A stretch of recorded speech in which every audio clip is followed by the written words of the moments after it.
은혜 받으실 말씀은 요한계시록 12장 1절에서 4절까지입니다. 하늘에 큰 이적이 보이니 해를 입은 한 여자가 있는데 그 발 아래는 달이 있고 그 머리에는 12별의 면류관을 썼더라. 이 여자가 아이를 베어 해산하게 되매 아파서 애써 부르짖더라. 하늘에 또 다른 이적이 보이니 보라, 한 큰 붉은 용이 있어 머리가 7이요 뿔이 10이라. 그 여러 머리에 7 면류관이 있는데 그 꼬리가 하늘 별 3분의 1을 끌어다가 땅에 던지더라. 용이 해산하려는 여자 앞에서 그가 해산하면 그 아이를 삼키고자 하더니. 아멘. 임마누엘 성가대의 찬양과 니시 오케스트라의 연주가 있겠습니다. 당회장님의 설교 요한계시록 강해 47번째 말씀을 들으시겠습니다. 사랑하는 성도 여러분, 전 세계 및 전국의 지교회 성도 여러분, 지성전 성도 여러분, 전 세계 인터넷을 통해 예배 드리는 모든 성도 여러분, GCN 시청자 여러분, 오늘 본문이 있는 계시록 12장에는 여러 가지 상징적인 내용들이 나옵니다. 먼저 내용을 간단히 요약해 보겠습니다. 주인공은 한 여자와 용입니다. 한 여자가 아들을 해산하게 되었는데 용은 그 낳은 아들을 삼키려 했지만 실패하지요. 여자가 낳은 아들은 하나님께로 올라갔고 용은 천사장 미가엘과의 전쟁에서 진 후에 하늘로부터 땅으로 쫓겨납니다. 땅으로 쫓겨난 용은 여자를 죽이고자 하고 여자는 용을 피해 광야로 도망하지요. 용이 많은 물을 토하여 여자를 해치려 하지만 땅이 그 물을 삼켜서 여자를 도와줍니다. 이에 용은 분노하여 돌아가서 여자의 남은 자손과 싸우려 하지요. 이것이 계시록 12장의 대략적인 내용입니다. 본문을 읽다 보면 마치 무슨 공상 영화의 한 장면 같다고 느껴지는 분도 있을 것입니다. 그러나 이 내용들은 상상 속의 이야기가 아니라 명백한 현실입니다. 과거로부터 현재와 미래에 이르는 이스라엘의 역사를 함축하고 있는 내용이지요. 그렇다면 여기서 여자가 낳은 아이는 누구이며 용은 또 누구를 가리키는 것일까요? 십자가의 도 설교를 들어보신 분들은 이미 답을 알고 계실 것입니다. 여자는 영적으로 이스라엘을 의미합니다. 용은 뱀 혹은 옛뱀이라고도 하는데 이는 원수마귀 사단을 의미하지요. 창세기 3장 15절에 보면 하와를 미혹한 뱀에게 하나님의 저주가 임하는 장면이 나옵니다. 내가 너로 여자와 원수가 되게 하고 너의 후손도 여자의 후손과 원수가 되게 하리니 여자의 후손은 내 머리를 상하게 할 것이요 너는 그의 발꿈치를 상하게 할 것이니라 하셨지요. 이 말씀에는 매우 중요한 영적인 의미가 있습니다. 여기서 여자는 이스라엘이요 여자의 후손은 구세주 예수님이시며 뱀은 원수마귀 사단을 의미하지요. 여자의 후손, 즉 이스라엘을 통해 태어나는 예수님이 뱀의 머리를 상하게 하고 뱀은 예수님의 발꿈치를 상하게 합니다. 이는 바로 십자가 구원의 섭리를 의미하지요.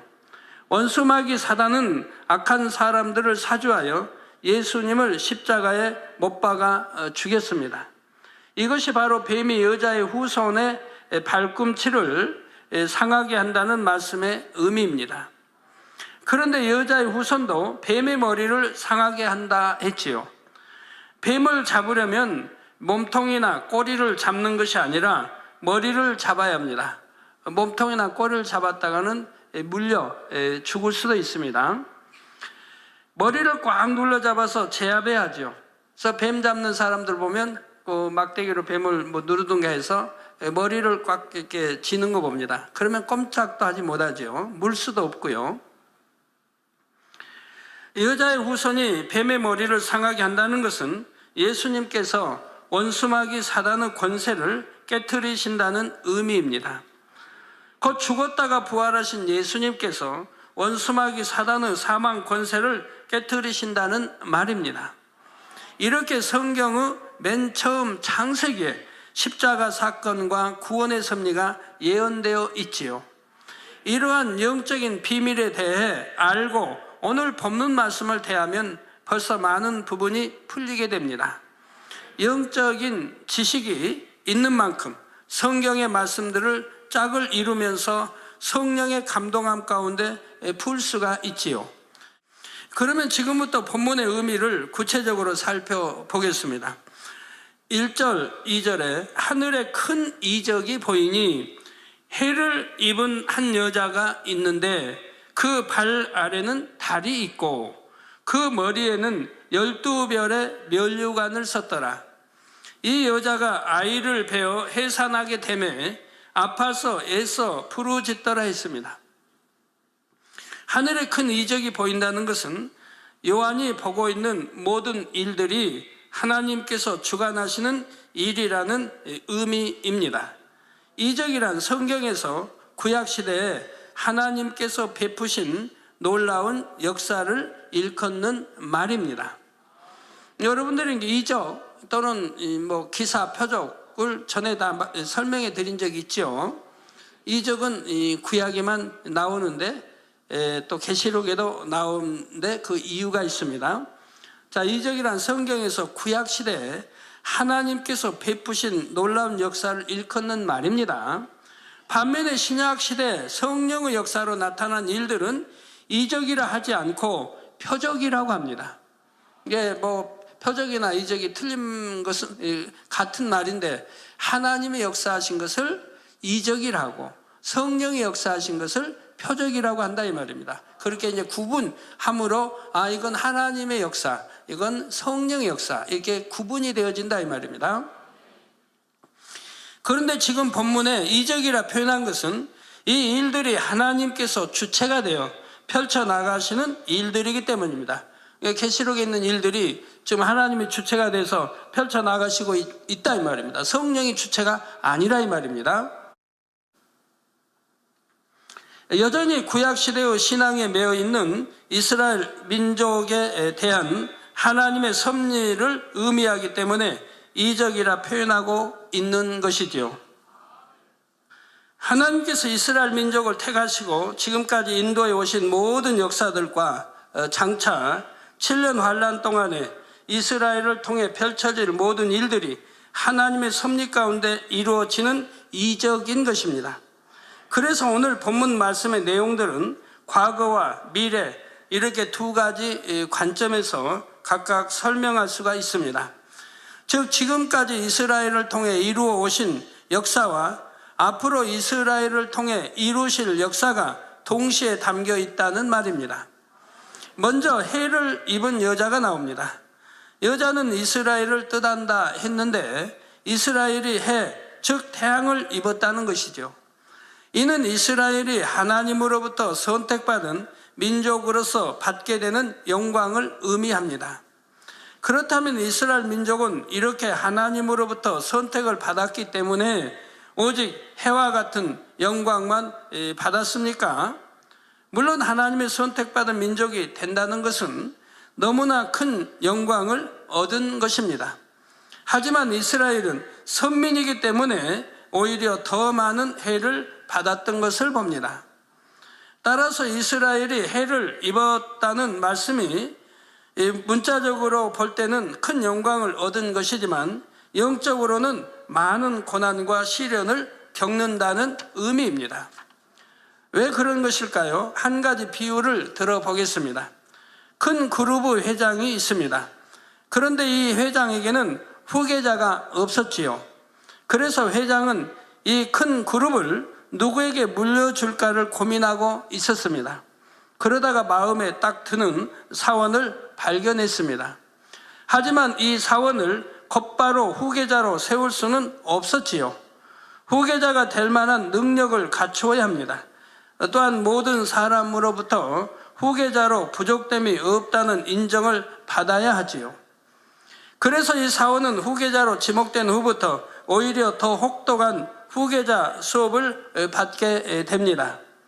더 정확하고 확실하게 후계자로서의 자질을 갖춰 나가는 것입니다. 이스라엘 민족도 이와 비슷합니다. 이스라엘은 하나님의 택하신 민족이기 때문에 그만큼 더 혹독한 연단과 시련을 겪어야 했지요. 하나님의 영광을 나타내야 하는 민족이요, 하나님의 섭리를 이루어야 하는 선택받은 민족이기 때문입니다. 그래서 이스라엘 민족의 역사를 보면 숱한 시련과 고난을 입어왔던 것을 알 수가 있지요. 또한 이스라엘 민족은 장차 7년 환란 가운데서도 많은 해를 입게 됩니다. 해를 입은 여자라는 말씀에는 바로 이러한 의미가 담겨 있는 것입니다. 성도 여러분, 이스라엘은 하나님의 선민이며 그들 가운데 구세주가 오셨습니다. 온 세계를 비추는 구원의 빛이신 구세주가 이스라엘 민족을 통해 오셨지요. 이 얼마나 큰 영광입니까? 또한 이스라엘 민족의 역사가 바로 성경이며 우리 신앙생활의 교과서가 되고 있습니다. 이처럼 중요한 역할을 위해 택함받은 만큼 그들은 많은 시험 환난도 겪어야 했지요. 선민으로 택함받았기 때문에 그로 인해 따를 수밖에 없었던 연단들이 있었습니다. 아브라함도 이삭도 야곱도 모두가 많은 연단을 거쳤습니다. 이스라엘이라는 나라가 세워진 뒤로도 많은 연단의 세월을 겪었지요. 그러면서 인간 경작의 샘플이 되었습니다. 예를 들어 이스라엘 왕과 백성들이 우상을 섬기면 그 결과로 징계와 재앙이 임합니다. 다른 나라의 침략을 받거나 나라 안에 반란이 일어나기도 하고 흉년이 들기도 하지요. 그러다가 회개하고 돌이키면 하나님께서 다시 긍휼을 베풀어 주십니다. 이런 일들이 이스라엘 역사 가운데 수없이 반복되었던 것입니다. 인간 경작에 담긴 하나님의 뜻을 펼치기 위해 이스라엘 민족이 도구로 사용된 것이지요. 그러면서 많은 연단의 과정을 겪어야 했고요. 하나님의 택함받은 민족이요, 인간 경작의 모델이 되어야 했기에 바로 이러한 과정을 겪어야 했다는 말입니다. 이것을 가리켜 영적으로 해를 입었다 표현한 것이고요. 그런데 이러한 원리는 오늘날 주를 믿는 성도들에게도 동일하게 적용됩니다. 여러분이 주님을 영접하고 하나님의 자녀가 되었다고 해서 무조건 축복받고 형통하기만 한 것은 아니지요. 하나님의 자녀로서 합당한 자격을 갖춰 나갈 때만이 자녀된 축복이 온전히 임하는 것입니다. 예를 들어 주님을 믿으면 믿음이 성장하는 만큼 당연히 죄를 버려 나가야 합니다. 그런데 믿는다면서도 여전히 죄를 버리지 않고 세상과 타협하면 오히려 사단의 송사를 받게 되지요. 이럴 때는 하나님께서 도와주실 수가 없습니다. 공의에 따라 사단에게 내어주실 수밖에 없지요. 그래서 원수마귀 사단이 가져다 주는 시험 환난을 당하게 되는 것입니다. 하나님의 자녀가 되었기 때문에 오히려 더 공의에 따라 해가 오기도 하는 것이죠. 이러한 해를 받은 것이 오히려 하나님의 자녀로서의 길을 가고 있다는 증거입니다. 내가 무슨 죄를 지어도 사망이 이른 육체의 일을 행해도 아무렇지도 않더라. 그건 성경이 말씀하고 있죠. 히브리서에도 사생자라, 즉 하나님의 자녀가 아니다, 아들, 딸이 아니다라고 성경은 말합니다. 이게 사생자이기 때문에 하나님과 아무 관계가 없기 때문에 그냥 놔둬버리신다 이 말입니다. 그러나 하나님의 자녀라고 한다면 반드시 거기에 대한 대가가 옵니다. 연단이라는 게 따르고 환난이라는 게 오는 것입니다. 그걸 통해 회개하고 구원에 이르게 하나님이 하시죠. 그러나 그런 것도 없다면 회개하지도 않죠. 회개하지도 않고 결국은 이 사망의 길로 가게 되는 것을 보게 됩니다. 자, 히브리서 12장 8절에 징계는 다 받는 것이오늘 너희에게 없으면 사생자요 참 아들이 아니니라 하셨죠. 저 사생자가 아닌 하나님의 참 아들이라고 한다면 반드시 징계를 받는다 이 말입니다. 죄를 지었을 때 그에 대한 징계를 받는다 이 말입니다. 계속해서 죄를 지어가거나 사망의 길로 가는데도 아무런 징계나 시험 환난이 없다면 깨달아 돌이킬 수가 없습니다. 어둠 가운데 살 때 시험 환난이 오는 것도 하나님께서 자녀로 여기시기 때문이지요.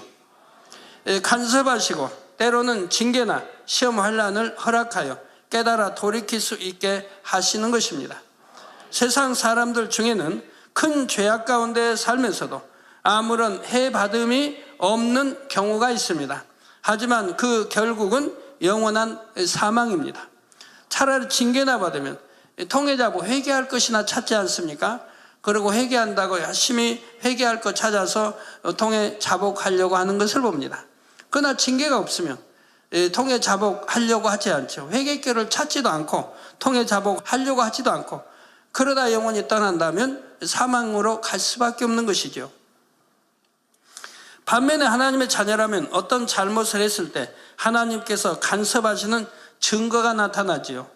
때로는 시험 환난을 당하게 되며 이를 통해 회개하고 돌이켰을 때 은혜가 회복됩니다. 그러니 처음에 믿음이 성장하면서 겪게 되는 이러한 과정들을 힘들다 해서는 안 됩니다.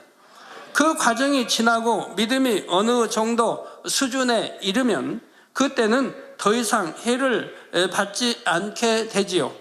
시험 환난이 사라지고 연단도 끝나는 때가 오게 됩니다. 아브라함만 보아도 최후의 시험을 통과한 후부터는 더 이상 연단이 없이 축복만 받았습니다. 연단을 받는 목적은 마음의 죄악까지 버리고 하나님을 닮은 하나님의 참자녀가 되는 것입니다. 따라서 영으로 들어가 하나님의 참자녀가 되면 하나님 앞에 죄를 범하지 않기 때문에 어떤 시험 환난을 당할 이유가 없지요. 또한 개인적으로는 죄를 버리기 위한 연단도 더 이상 받을 필요가 없습니다. 물론 더 큰 그릇을 만드시기 위한 연단은 있지만 그것은 힘들고 고통받는 연단이 아니죠. 이미 그만큼 믿음이 반석에 서 있기 때문에 이미 큰 믿음이 되어 있기 때문에 어떤 연단을 받는다고 해도 다 아멘으로 통과할 수가 있는 것입니다. 그러므로 여러분도 말씀대로 순종하고 행하여 신속하게 영으로 들어오시기를 바랍니다. 그래서 어떤 시험 환난의 해를 받는 것이 아니라 늘 축복만 받으시기를 주님의 이름으로 축원합니다. 하나님이 주신 시험이나 환난이나 이런 연단들은 믿음으로 잘 받으면 그 다음에는 반드시 축복으로 이어지는 것을 보게 됩니다. 영혼이 잘 될 뿐만 아니라 또 축복으로 이어지게 되는 것이죠. 성도 여러분, 해를 입은 여자라는 말씀에는 장차 7년 환난 가운데 이스라엘이 겪게 될 고난에 대한 의미도 담겨 있습니다.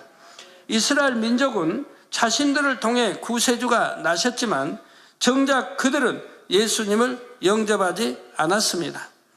결국 주님의 재림에 동참할 수 없고 대다수가 7년 환난에 남게 되지요. 그러면서 많은 핍박과 환난을 당합니다. 이것을 가리켜 여자, 즉 이스라엘이 해를 입는다 표현한 것입니다. 다음으로 여자의 발 아래는 달이 있고 머리에는 12면류관을 썼다 했습니다. 그 발 아래라는 것은 여자가 밟고 있는 땅, 곧 이스라엘 백성들이 사는 땅을 말하지요. 태양은 낯을 주관하며 밝게 빛나지만 달은 태양으로부터 빛을 받아서 한밤중에 그 빛을 반사하여 바랍니다. 달은 해에 비하면 미약한 빛이지요. 그래서 달은 어둠이나 이 세상을 의미합니다.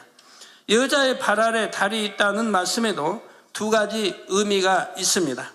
첫째로 이스라엘이 하나님의 섭리하심 속에 전 세계 구원의 빛을 비추었다는 뜻입니다.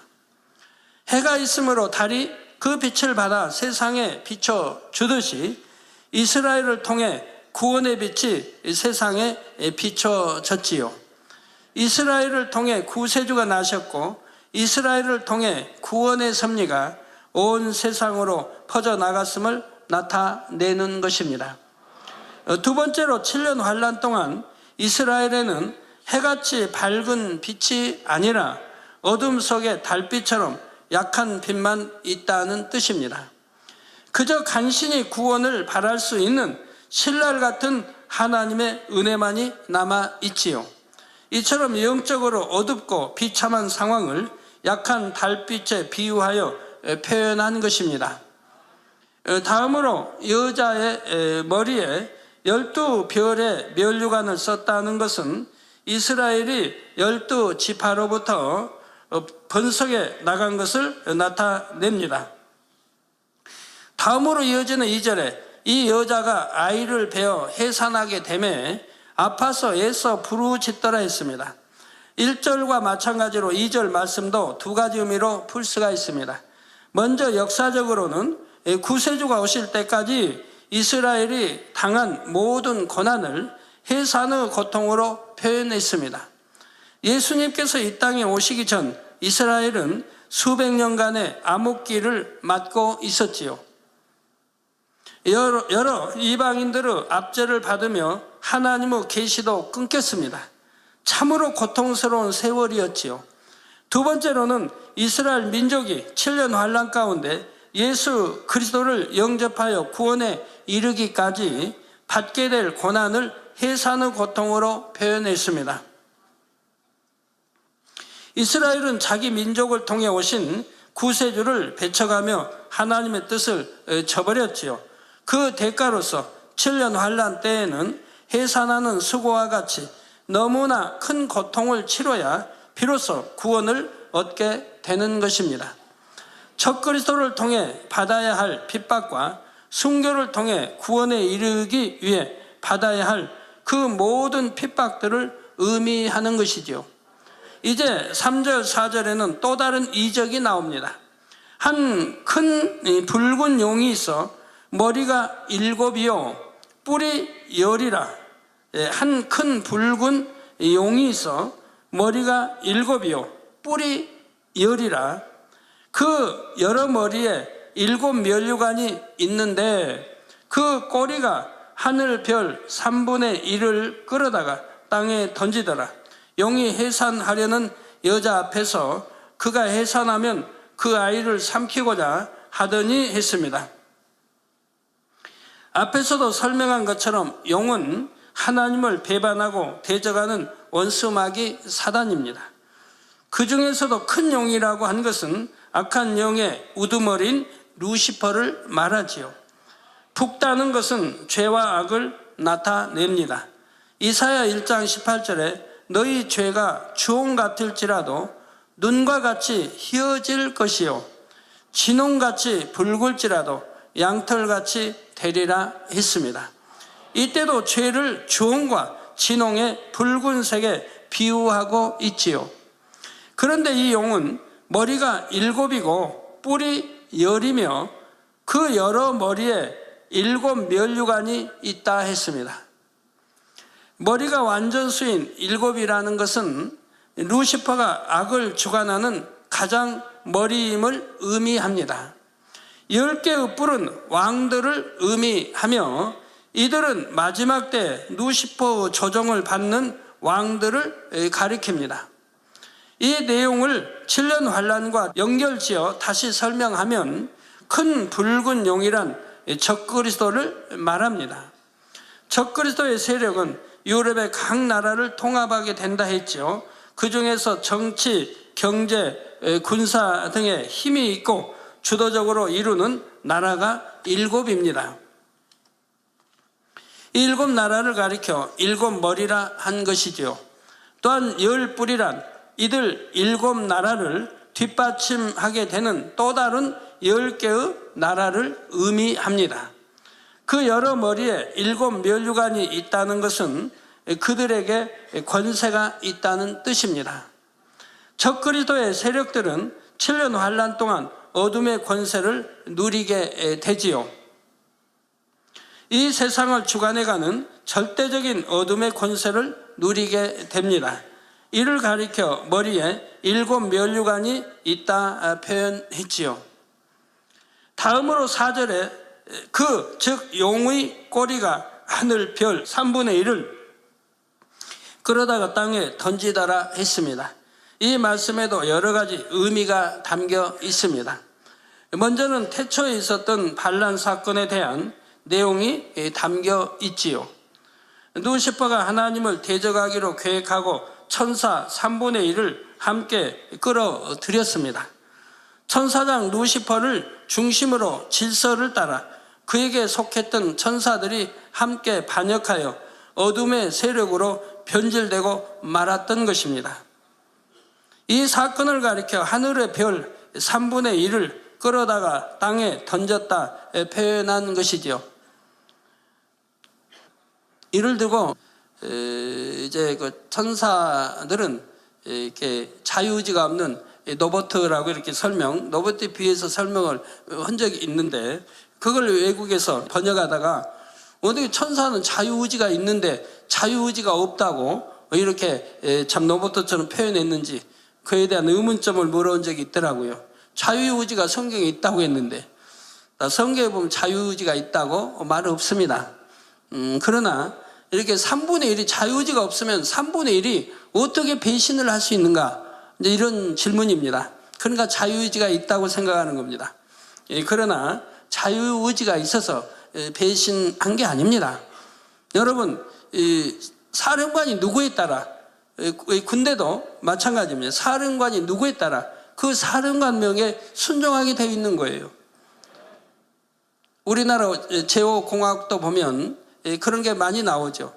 어떤 예를 들어 30 몇 사단이, 여하튼 몇 사단이 사단장이 일으키고 딱 탱크를 동원하고 하면 그 밑에는 없어요. 사단장이 별 둘짜리라고 해봐요. 둘이든 그 밑에는 무조건 순종합니다. 자기 의사가 없어요. 어느 부대나 다 마찬가지죠. 위에 머리가 딱 이제 이렇게 방귀 들고 나오면 그 밑에는 무조건 순종하는 거예요. 왜? 순종 안 하면 그 자리에서 총살당하죠. 그 자리에서 죽여버리죠. 그러니까 자유의지가 없어도 무조건 순종할 수밖에 없는 거예요. 천사들도 마찬가지인 거예요. 루시퍼 밑에 바로 3분의 1의 천사가 있기 때문에, 주어졌기 때문에 루시퍼가 배선이 아니 그 이제 3분의 1이라는 천사는 자연히 거기에 따르게 되어 있는 것이라 이 말입니다. 그렇지 자유의지가 있어 그런 것은 아닌 것이라 이 말입니다. 그래서 하늘의 별 3분의 1을 끌어다가 땅에 던졌다 표현한 것이죠. 두 번째로 원수마귀 사단의 주관하에 7년 환란 동안 벌어질 전쟁 상황을 의미합니다. 이때 별이란 인류 역사와 함께 발달한 과학 문명들을 총칭하여 말하지요. 과학 문명의 발달과 함께 선하고 인류에게 유익되는 것도 있지만 인류를 파멸로 몰아갈 것들도 있습니다. 바로 7년 환란 동안에 원수마귀 사단은 이처럼 인류를 파멸로 몰고 갈 문명의 이기들을 동원해 가지요. 그래서 세상을 전쟁과 재난으로 몰고 갑니다.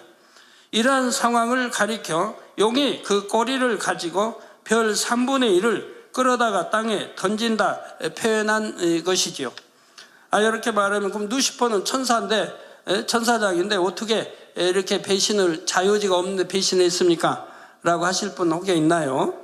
천사들 중에도 하나님이 우리 인간처럼 이렇게 인간의 마음을 주신 천사장 셋이 있었습니다. 바로 해서 루시퍼, 또 누시아라고 하는 천사장들인데, 이들에게는 그 인간 마음, 이런 인간 마음을 주셨어요. 그래서 자유의지를 주신 거예요. 그래서 사랑할 수도 있고 이렇게 배신할 수도 있고 하는 그런 자유의지가 있었는데, 루시퍼는 바로 이 자유의지 속에서 찬양을 이제 담당하는 천사장인데 너무 교만해졌습니다. 너무 교만해져서 결국은 하나님을 대적하고자 하는 그런 마음이 있었고, 그래서 하나님의 가장 측근 측근인 그런 이제 용들이 4마리 용이 있었는데 루시퍼 반란 사건에 등장하는 인물들입니다. 이 4마리 용이 있었는데 이 4마리 용이 하나님의 사랑을 지극히 받았습니다. 즉 하나님의 최측근이니까요.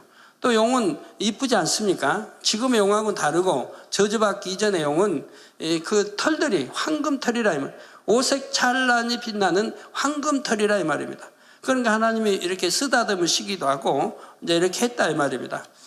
그러니까 루시퍼가 배신하려고 하면 반드시 그 왕이면 왕의 측근을 미혹해야 되는 겁니다. 나라에도 배신하려면 그 왕의 측근들을 미혹하는 거예요. 누구를 미혹하냐에 따라서 성공할 수도 있고 패할 수도 있고요. 예를 들어 왕의 측근인 내시를 포섭하느냐, 아니면 왕의 측근이 누구, 이렇게 가장 측근들을 포섭해 나가는 거 봅니다.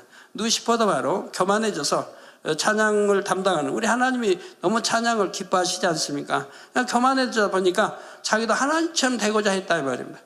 그래서 측근인 이 용들을 미혹하게 되고 이 용들이 미혹을 받아서 루시퍼 하나 돼서 반란을 일으킨 겁니다. 그래서 루시퍼와 밑에 있던 3분의 천사들이 이에 따를 수밖에 없게 돼서 이렇게 이제 그렇게 3분의 1이 결국은 이 버림을 받게 되고 그들은 무적행에 갇혀 있는 걸 보게 됩니다. 세 번째로 7년 환란 가운데 수많은 사람들이 고통받게 될 것을 의미합니다. 하나님께서 아브라함에게 약속하실 때도 무별과 같이 많은 후손을 주신다 하셨지요. 이때 별은 곧 사람을 가리킵니다. 따라서 하늘의 별 3분의 1을 그러다가 땅에 던진다는 것은 사람 중에 3분의 1이 적그리스도에게 속하여 그들의 하수인이 된다는 뜻이지요. 동시에 이들로 인해 수많은 사람들이 핍박과 죽임을 당하게 된다는 뜻도 있습니다. 이제 4절 후반절에 용이 해산하려는 여자 앞에서 그가 해산하면 그 아이를 삼키고자 한다 했습니다. 용이 해산하려는 여자 앞에서 그가 해산하면 그 아이를 삼키고자 한다.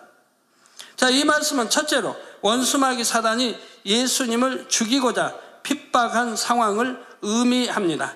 앞에서도 설명한 대로 창세기에 이미 하나님께서는 구세주에 대해 예언하셨습니다. 원수마귀도 이에 대해서 안다 이 말입니다.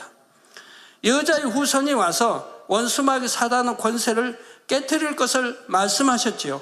원수마귀 사단도 이 말씀을 알고 있습니다. 그래서 이스라엘 역사상에 하나님의 사람들이 나타나기만 하면 원수마귀 사단은 그를 어떻게든 없애려고 했죠. 누가 권능을 행한다 하면 이 권능은 하나님으로부터 온 거기 때문에 그를 없애려고 가지가지 수단 방법을 다 동원했던 것이라 이 말이에요. 왜? 그가 혹시나 이스라엘의 왕이지 않나, 구세주로 온 자이지 않나 해서 죽이려고 했던 것을 봅니다. 여자의 후손을 죽이기만 하면 자기의 권세가 영원하리라고 생각했기 때문입니다. 이게 만세전에 감춰진 이 비밀이라, 하나님의 비밀이라고 고린도전서에 설명하고 있는 것이죠. 그래서 많은 선지자들이 악한 사람들의 손에 의해 핍박과 죽임을 당했습니다.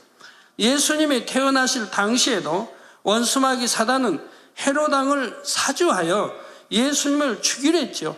갓난아기인데도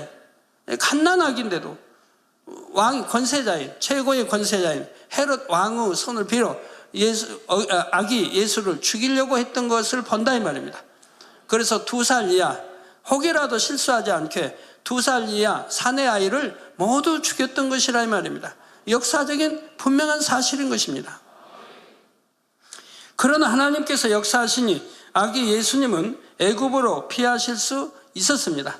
여러분들이 성지순례 가시게 되면 애굽에, 즉 이집트에 가보면 예수님 피난하셨던 곳, 거기가 피난교회도 있고 이런 게 있는 것을 볼 수가 있습니다.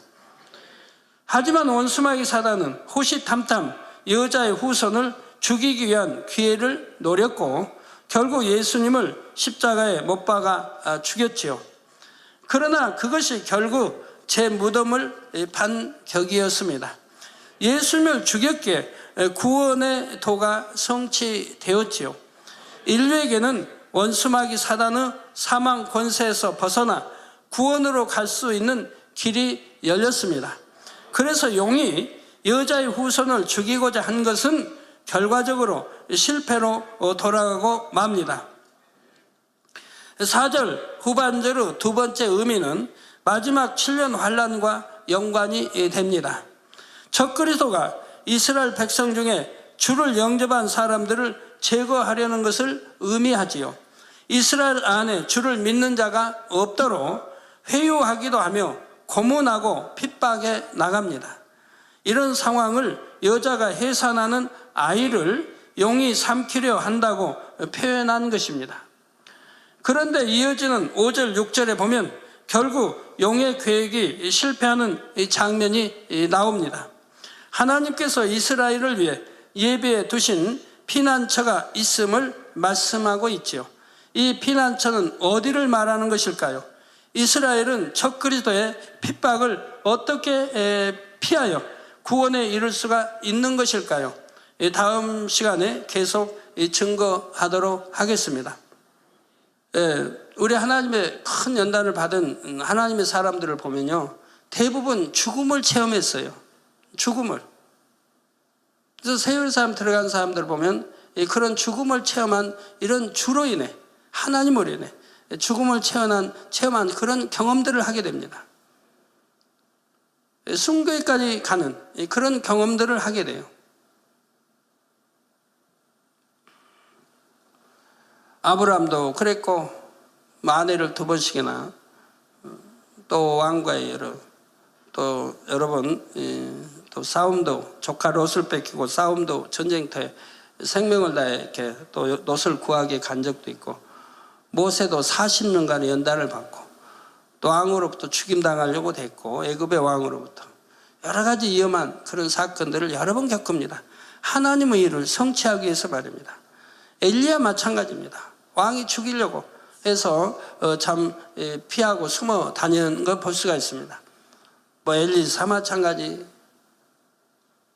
다윗 마찬가지, 다니엘 마찬가지, 다니엘 세 친구 마찬가지, 그의 예레미야든 하나님의 사람들은 다 죽을 고비 한 번 이상씩 겪는 걸 봅니다. 그리고 순교하기도 하고 그런 연단을 다 믿음으로 승리해 가는 것을 볼 수가 있습니다. 신약에도 마찬가지입니다. 12 제자 마찬가지입니다. 사도 바울 마찬가지입니다. 대부분이 다 순교에 이르렀던 것을 볼 수가 있습니다. 또 세례 요한도 마찬가지입니다. 우리 주님도 마찬가지입니다.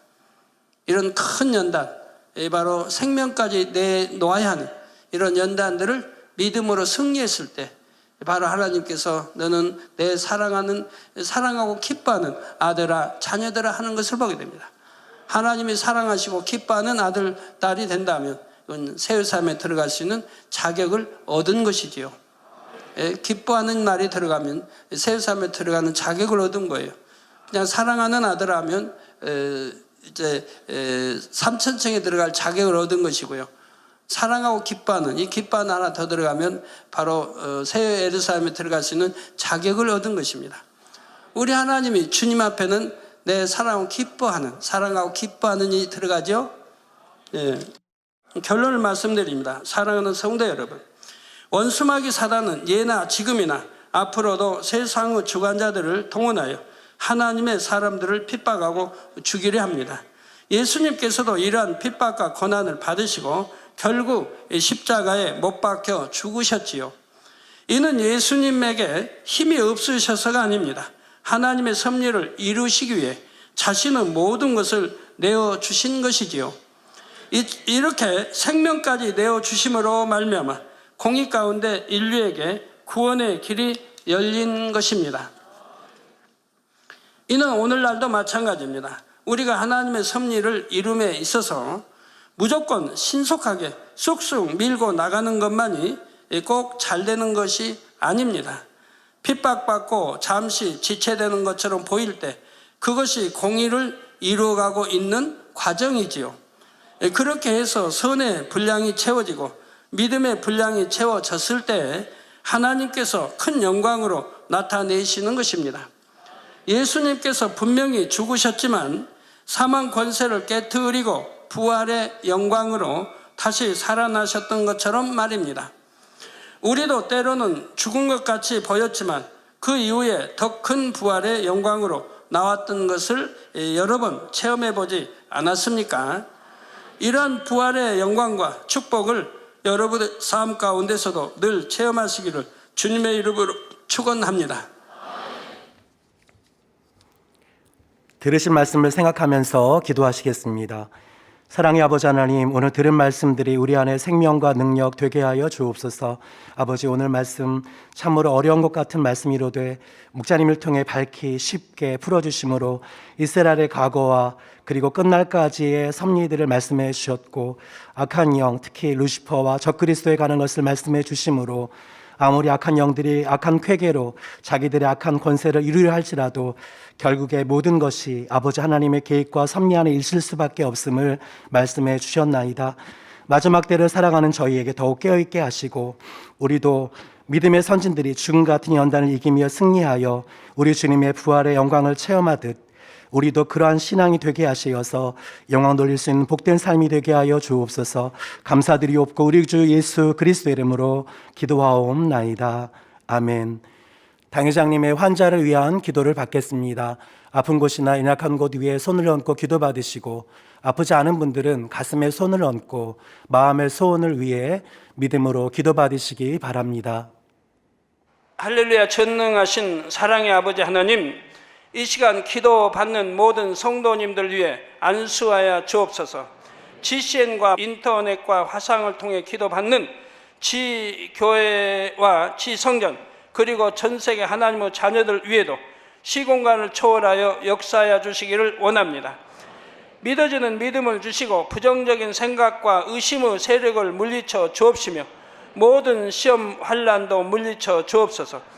머리부터 발끝까지 오장육부, 뼈, 마디마디, 온몸의 신경, 조직, 세포 등 아픈 곳마다 성령의 불로 태우시고 근본의 빛으로 역사하여 주옵소서. 예수 그리스도의 이름으로 명하노니 원수마귀 사단 모든 질병, 균, 연약함아 물러가라. 빛이 여임하라. 모든 불치, 난치병도 성령의 불로 태워 깨끗하게 역사하여 주옵소서. 말라리아를 비롯한 모든 풍토병도 물리쳐 주옵소서. 감기, 기침, 열, 몸살, 독감 등 각종 유행성 질병도 다 물러가라. 어떠한 유행성 질병, 균도 틈타지 않게 지켜 주옵소서. 위암, 폐암, 간암, 유방암, 자궁암, 대장암, 피부암 등 각종 암과 에이즈, 백혈병, 뇌졸중, 고혈압, 저혈압, 심장병, 폐병, 위장병, 당뇨, 부인병, 피부병, 갑상선 질환과 모든 염증도 깨끗게 하여 주옵소서. 소아마비, 중풍, 관절염, 디스크도 온전케 하여 주옵소서. 요통, 두통, 신경통을 비롯한 모든 통증은 사라질지어다. 간질, 자폐증, 우울증, 조울증, 노이로제 등 모든 정신질환도 물러가라. 모든 마비된 것도 풀어지고 일어나 걷고 뛸지어다. 눈도 잘 보이게 하옵시고 귀도 잘 들리게 하여 주옵소서. 소경은 눈을 뜨고 기머거리는 들으며 벙어리는 말할지어다. 각종 사고, 후유증도 깨끗게 하시고 부러진 뼈도 붙여 주옵소서. 화상 입은 것도 온전케 하옵소서. 화기야 물러가라. 열도 물러가라. 아버지 흉터도 나지 않게 역사해 주시기를 원합니다.